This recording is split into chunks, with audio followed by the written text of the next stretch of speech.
ខ្ញុំចង់ណែនាំនំប៉័ងប្រហិតមកកន្លែងមានរសជាតិឆ្ងាញ់មកកណាត់ត្រឹមតែ3000ដាក់បានប្រហិតដល់ទៅ3មុខដាក់បានប្រហិតសាច់មាន់ប្រហិតសាច់ត្រីហើយនិងប្រហិតសាច់គោហើយពេលយើងកំងនោះយើងចង់ឲ្យគាត់ដាក់លាយចូលគ្នាអញ្ចឹងក៏បានឬក៏ដាក់ប្រហិតសុទ្ធក៏បានដែរហើយដឹងមូលហេតុថាម៉េចបាននំប៉័ងប្រហិតកន្លែងគាត់មានរសជាតិឆ្ងាញ់ដែរដោយសារតែ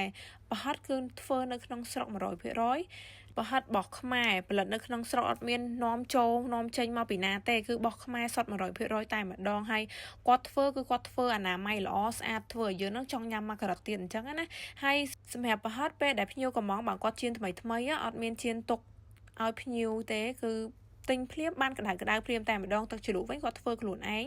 ឈ្ងុយឆ្ងាញ់ហើយនេះគាត់ដាក់ឲ្យភ្ញៀវមានដាក់ទឹកសៀងតិចមកដាក់ជីដាក់ទឹកសក់ដាក់ប្រហិតមកសាមញ្ញប៉ុន្តែឆ្ងាញ់ហើយ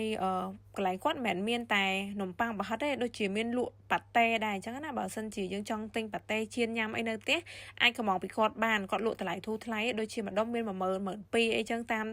ប៉ាតេអញ្ចឹងណាហើយទីតាំងរបស់គាត់សួរហយនៅលើផ្លូវព្រៃឯងហ្មងនៅជាប់លបងសាលាព្រៃឯងហ្នឹងហ្មងអាចមកជួយទិញគាត់បានតម្លៃសមរម្យគុណភាពល្អសំខាន់ជួយ support ផលិតផលរបស់ខ្មែរនៅ